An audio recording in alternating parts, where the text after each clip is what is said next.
Assalamualaikum warahmatullahi wabarakatuh. Selamat pagi. Semoga kita senantiasa diberi kesehatan, kemudahan, dan kebahagiaan selalu. Hari ini kita akan belajar tentang tata ruang kantor. Sebelumnya, sebelum memulai pembelajaran, sebaiknya kita berdoa terlebih dahulu. Berdoa, mulai.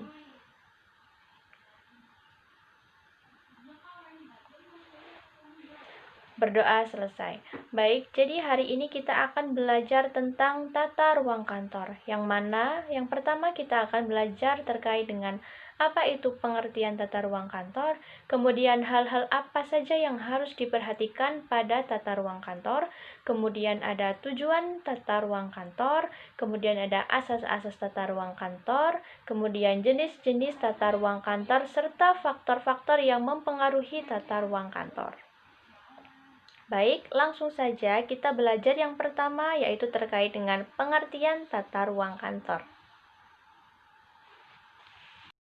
Baik, yang pertama adalah tentang pengertian tata ruang kantor. Apa sih tata ruang kantor itu?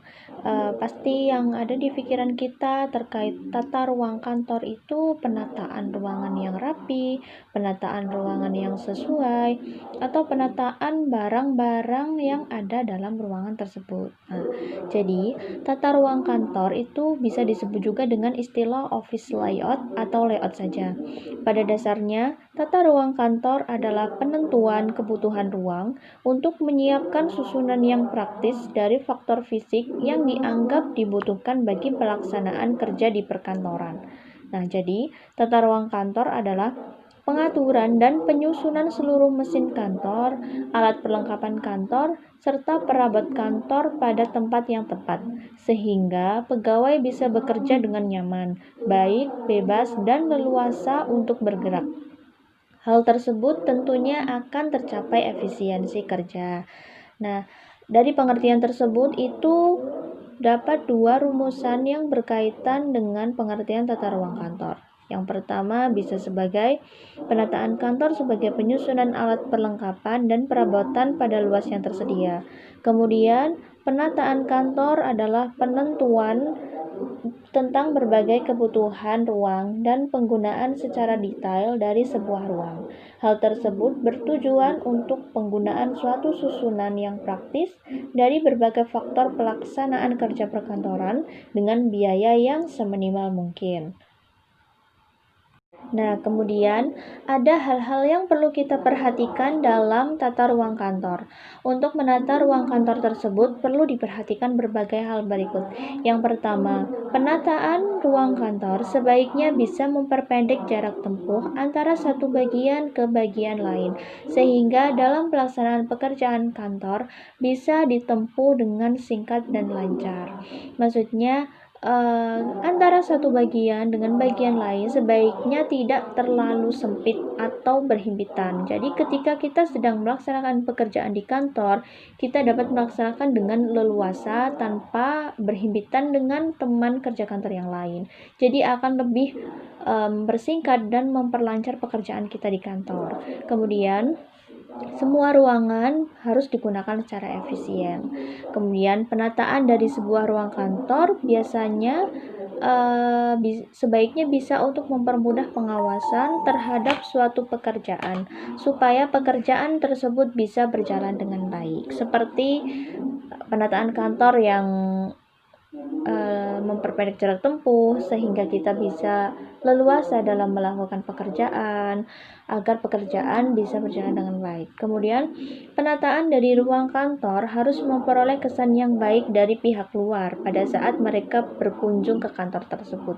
Nah, dengan penataan ruang kantor yang rapi, penataan ruang kantor yang sesuai, peletakan barang-barang kantor yang sesuai, itu akan memberikan kesan yang baik ketika dilihat oleh kita sendiri yang bekerja dalam kantor tersebut, juga akan memperoleh kesan baik dari pihak luar pada saat mereka berkunjung ke kantor kita, seperti itu.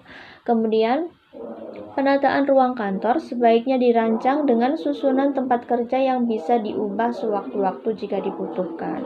Jadi, penataan ruang kantor itu usahakan jangan tidak bisa diubah susunannya, karena bisa kapan saja kita bosan dengan susunan seperti itu, bisa kita ubah dengan susunan yang lain. Jadi dengan peletakannya itu jangan secara permanen agar bisa diubah susunannya. Nah, di samping hal-hal yang perlu kita perhatikan terkait dengan tata ruang kantor, juga terdapat asas-asas tata ruang kantor. Di sini terdapat 6 asas-asas ruang kantor. Yang pertama ada asas jarak terpendek. Nah, asas jarak terpendek merupakan penyusunan perlengkapan atau alat dan perabotan yang menunjang pekerjaan yang tidak berjauhan. Nah, apalagi untuk berbagai pekerjaan yang saling berhubungan, terutama dalam menyusun tempat kerja dan penempatan berbagai alat yang dibutuhkan.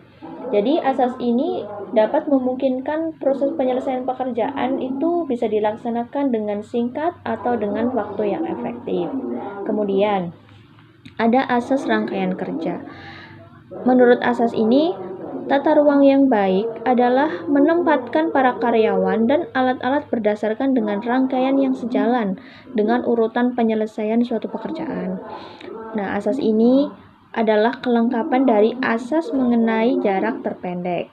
Nah, asas rangkaian kerja ini juga merupakan kesinambungan dari asas jarak terpendek, karena tata letak dari suatu ruang yang baik yaitu yang dapat memudahkan karyawan menjalankan atau menjangkau alat pekerjaan yang diperlukan, sehingga pekerjaan bisa dilakukan secara efisien dan efektif. Kemudian yang ketiga ada asas penggunaan segenap ruangan. Nah, asas ini merupakan asas yang dipakai untuk menata ruang kantor dengan memakai ruang kantor yang ada, termasuk penggunaan ruangan secara vertikal ke atas dan juga ke bawah. Asas ini memakai pemaksimalan ruangan. Jadi, asas ini sangatlah baik dipakai untuk ruang kerja yang kecil, tapi membutuhkan tempat penyimpanan barang yang cukup luas. Jadi dalam asas ini tidak terdapat ruangan yang dibiarkan kosong atau tidak terpakai. Jadi semua ruangan itu dimaksimalkan pemakaiannya. Kemudian yang keempat ada asas perubahan susunan tempat kerja. Berdasarkan asas ini, tata ruang yang baik adalah tata ruang yang bisa diubah atau disusun kembali dengan mudah dan tidak memerlukan biaya yang besar. Nah, perubahan tata letak kantor ini dilakukan untuk membuat suasana baru dalam suatu kantor. Asas ini pun hanya memperhatikan besar kecil dan berat ringan dari perabotan ruang kerja yang dipakai. Kemudian yang kelima, ada asas integrasi kegiatan. Nah, asas integrasi kegiatan ini dalam tata ruang dan peralatan harus mengintegrasikan kegiatan antar dan inter bagian yang ada di dalam organisasi, sehingga akan saling berkaitan atau terintegrasi secara harmonis. Nah, pengintegrasian ini sangatlah penting dilakukan agar proses penyelesaian pekerjaan itu bisa berjalan dengan baik dan sesuai dengan tujuan. Asas integrasi kegiatan ini juga sangat berhubungan dengan asas kesatuan fungsi dan juga asas hubungan individual dalam berbagai asas pengorganisasian kantor. Adanya kerjasama ini disebabkan karena asas hubungan individual dan kesatuan fungsi. Kemudian yang terakhir ada asas keamanan dan kepuasan kerja bagi pegawai. Jadi dalam penataan ruang kantor, penerapan dari asas keamanan dan juga kepuasan kerja sangat perlu untuk dilaksanakan. Berdasarkan asas ini, tata ruang dan peralatan kantor harus bisa membuat karyawan bisa bekerja secara nyaman, aman, dan puas, sehingga tujuan dari organisasi atau perusahaan bisa tercapai dengan baik dan maksimal. Apabila asas ini tidak diaplikasikan, akan mustahil jika pekerjaan kantor itu dapat dilaksanakan dengan baik, karena asas keamanan dan kepuasan kerja bagi pegawai itu sangatlah penting. Nah, selanjutnya adalah hal utama yang ada pada tata ruang kantor, yaitu jenis-jenis tata ruang kantor. Nah, yang pertama itu terdapat tata ruang kantor berkamar atau bersekat atau cubicle types office. Nah, Jadi, tata ruang kantor bersekat atau berkamar ini merupakan tata ruangan untuk bekerja yang dibagi-bagi dalam sekat atau kamar-kamar gitu. Sekat kerja tersebut dipisahkan oleh tembok atau penyekat yang terbuat dari kayu. Cubicle type office ini disebut juga dengan tata ruang kantor tertutup. Nah, seperti pada gambar tersebut itu terdapat 4 bagian tempat ya tata ruang yang dibatasi hanya menggunakan sekat kayu atau sekat besi. Kemudian untuk kelebihan dari tata ruang kantor berkamar ini adalah terjaminnya konsentrasi terhadap pekerjaan. Nah, kemudian kerahasiaan dari suatu pekerjaan akan terjamin. Meningkatnya kewibawaan dari pekerja, terutama yang mempunyai jabatan, sehingga status pejabat menjadi selalu terpelihara berkat adanya kewibawaan. Kemudian bisa menjamin keberhasilan kerja dan merasa untuk ikut bertanggung jawab terhadap ruangan dan akan tumbuhnya rasa memiliki. Nah, di samping dari kelebihan tersebut juga terdapat kekurangan dari jenis tata ruang ini. Yang pertama, komunikasi secara langsung antar pegawai menjadi tidak lancar karena adanya pemisahan, sehingga kesempatan untuk melakukan komunikasi menjadi berkurang. Kemudian, pemisahan ruang kantor dengan cara bersekat atau berkamar membutuhkan biaya yang lebih besar, terutama biaya untuk pemeliharaan ruangan, pengaturan penerangan, dan biaya peralatan lainnya. Penggunaan ruangan menjadi kurang fleksibel jika ada perubahan atau perkembangan organisasi. Kemudian dengan adanya pemisahan ruang kantor itu juga dapat mempersulit pengawasan.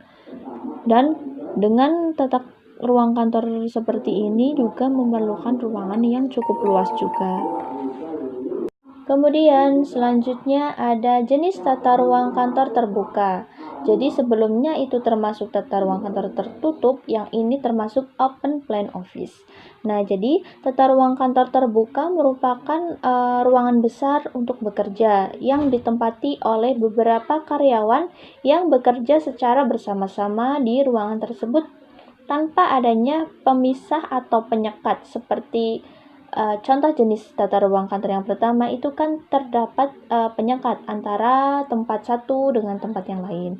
Jadi jika tata ruang kantor yang terbuka ini tidak adanya pemisah atau penyekat. Konsep tata ruang terbuka ini bisa meningkatkan kerjasama antar karyawan, yaitu dengan terciptanya lingkungan kantor yang mendukung komunikasi terbuka, sehingga produktivitas dan pekerjaan administrasi dapat meningkat. Bahkan dengan tata ruang kantor seperti ini justru bisa mendorong proses kreatif yang diinginkan dari karyawan yang berkaitan dengan berbagai hal yang bersifat kreatif. Nah, kemudian ada menurut Quibble terdapat beberapa faktor yang harus diperhatikan dalam penggunaan konsep tata ruang terbuka ini. Jadi yang pertama, ada penggunaan dari dinding permanen yang minim, kemudian penempatan dari masing-masing unit kerja harus meminimalisir terjadinya pekerjaan yang menyimpang dan juga tumpang tindih, memberikan perhatian khusus terhadap gangguan suara guna menciptakan lingkungan kerja yang nyaman. Kualitas gangguan suara yang bisa dianggap baik jika dalam jarak 15 kaki dari sumber suara itu tidak mengganggu karyawan yang lain gitu. Jadi ada jeda jarak. Kemudian untuk penggunaan udara seperti AC dan juga kontrol kelembapan yang terpusat akan mudah untuk dikendalikan.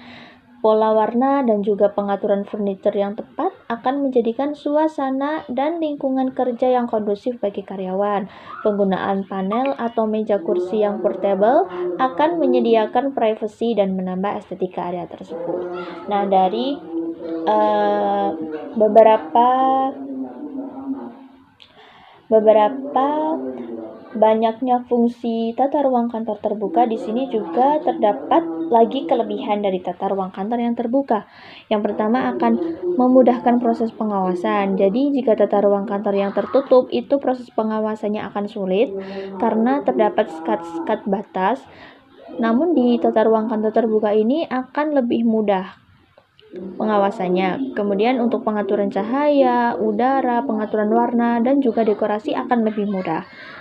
Kemudian fleksibel jika diperlukan suatu perubahan ruangan dan tidak membutuhkan biaya yang tinggi. Kemudian bahkan pengurangan jumlah dinding permanen dan kantor privat juga bisa meningkatkan penggunaan ruang yang ada. Kemudian akan memudahkan dalam penggunaan, penempatan, dan perawatan peralatan. Memudahkan dalam koordinasi dan komunikasi antar pekerja atau antar karyawan. Kemudian menghemat penggunaan peralatan kerja dan penerangan karena bisa digunakan secara bersama-sama. Kemudian menghemat biaya instalasi pertama lebih murah dibandingkan dengan konsep konvensional atau bersekat atau berkamar. Karena di tata ruang kantor terbuka ini dapat dilakukan secara bersama-sama.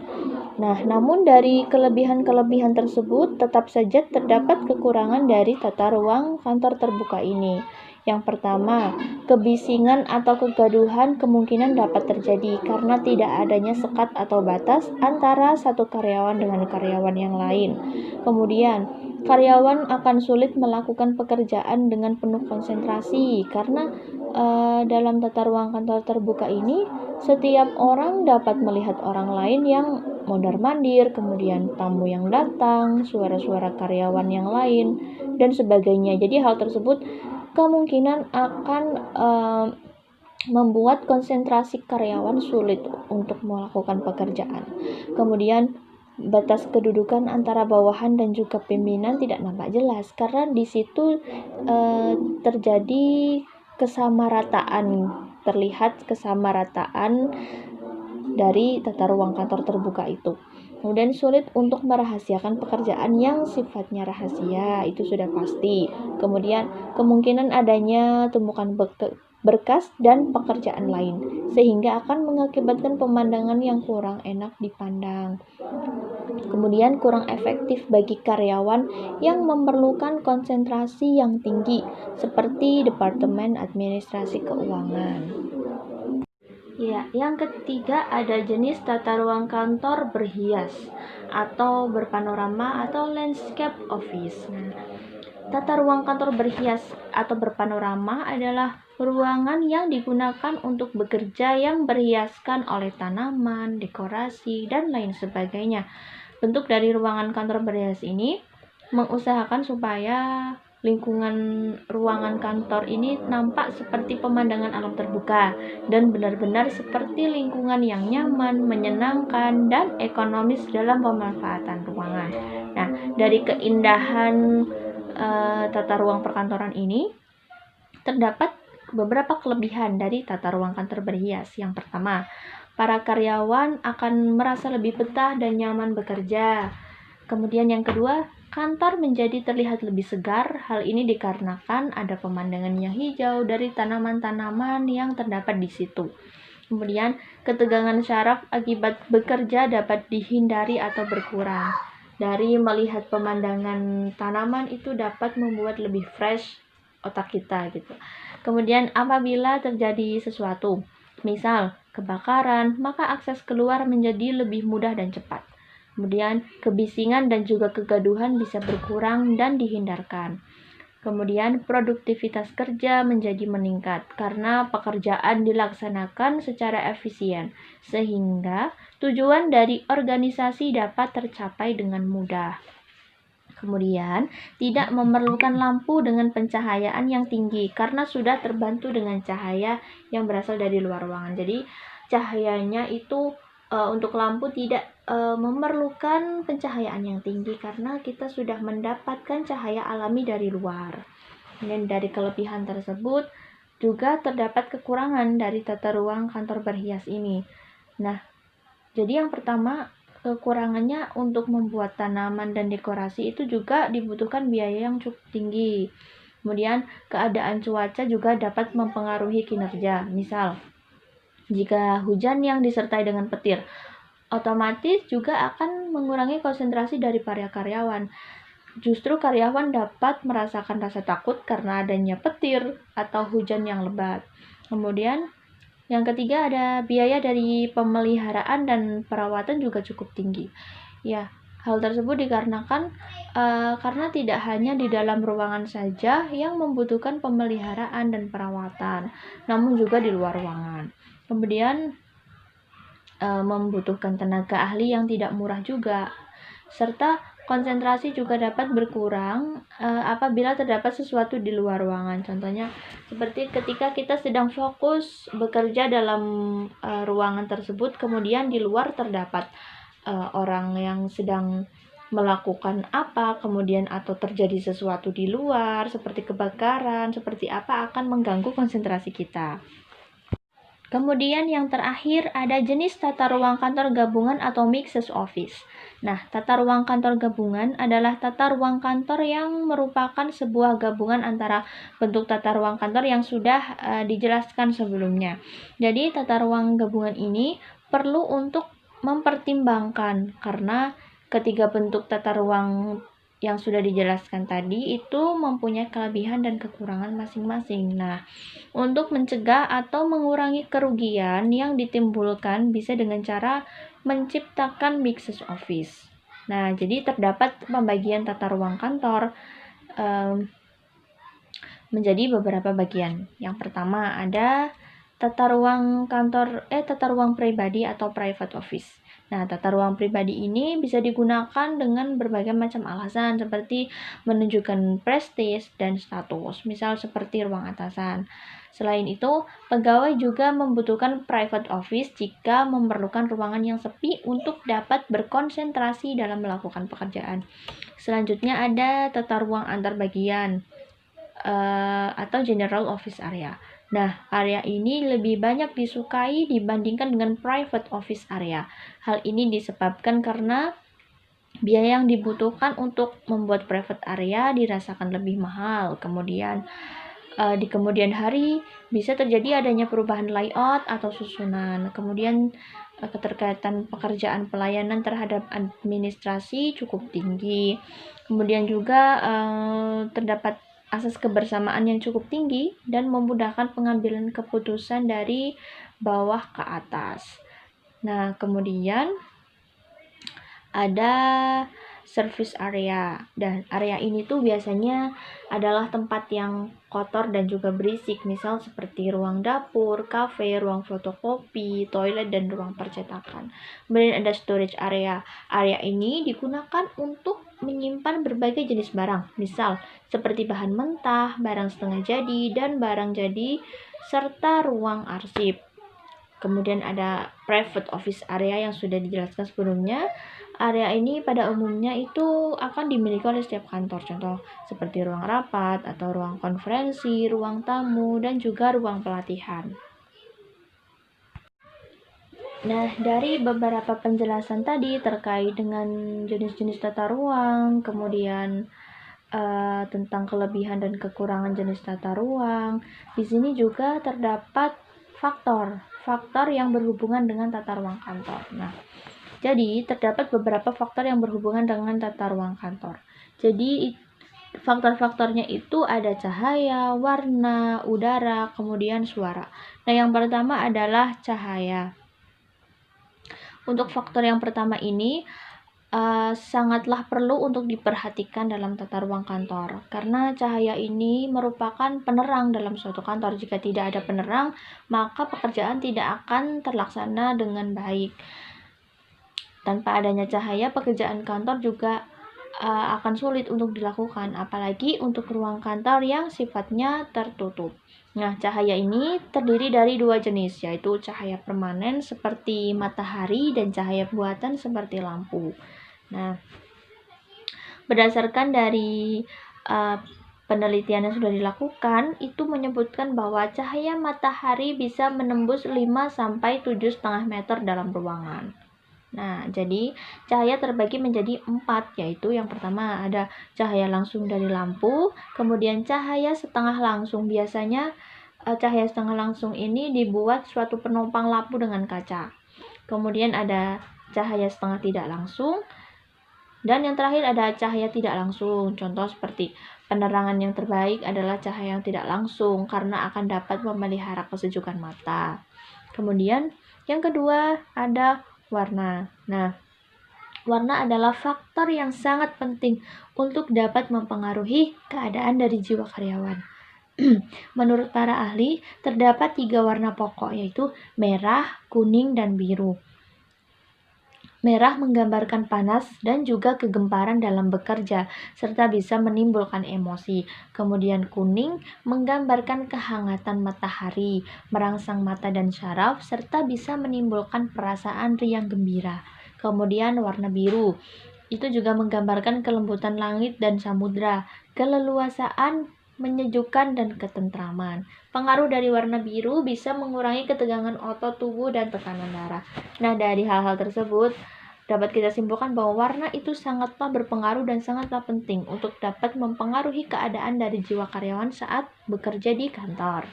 Nah, berdasarkan penelitian, warna yang sering digunakan dalam gedung perkantoran antara lain warna putih, kemudian warna putih dan hijau, warna abu-abu, dan warna gading atau putih tulang. Nah, warna yang tepat untuk suatu kantor ini tergantung pada macam dan sifat pekerjaan dalam kantor tersebut. Apabila pekerjaannya membutuhkan ketenangan, sebaiknya gunakanlah warna biru pada dinding kantor. Apabila pekerjaannya adalah produktivitas, itu maka dibutuhkanlah warna putih. Kemudian yang ketiga, faktor yang berpengaruh adalah udara. Nah, jika udara dalam ruangan itu leluasa, kita juga akan dapat bekerja dengan nyaman dan aman. Nah, udara yang sejuk dan juga segar dalam suatu ruangan kantor sangat dibutuhkan. Biasanya dalam ruangan kantor itu digunakan AC atau air conditioning atau kipas angin. Nah, beberapa hal yang dapat dilakukan untuk memperoleh udara yang baik dalam ruangan antara lain. Yang pertama, dengan mengatur suhu udara yang ada dalam ruangan dengan AC atau kipas angin. Kemudian, mengusahakan sebanyak mungkin peredaran udara dalam ruangan kerja dengan cara membuat ventilasi udara. Dengan adanya ventilasi udara, itu akan dapat memaksimalkan peredaran udara dalam ruangan kerja. Kemudian yang ketiga, menambahkan pengharum ruangan. Nah, di sini tapi untuk pengharum ruangan juga tidak berlebih. Jadi jika berlebih juga akan sangat mengganggu, dan jika tidak ada juga akan dirasa kurang untuk memaksimalkan pekerjaan. Kemudian yang keempat atau yang terakhir itu ada faktor suara. Nah, suara itu merupakan faktor yang sangat berkaitan dengan tata ruang kantor. Suara yang mengganggu semaksimal mungkin harus dikurangi supaya konsentrasi kerja bisa terjaga. Nah, suara yang mengganggu tersebut bisa berupa suara gaduh, suara bisa dikurangi dengan melalui lubang-lubang ventilasi supaya suara terbawa angin akan keluar. Seperti itu. Baiklah, itulah beberapa penjelasan terkait dengan materi kita hari ini, yaitu tentang tata ruang kantor. Mohon untuk dicermati isinya, dan apabila ada penjelasan yang kurang jelas, bisa ditanyakan langsung. Sekian dari saya. Wassalamualaikum warahmatullahi wabarakatuh.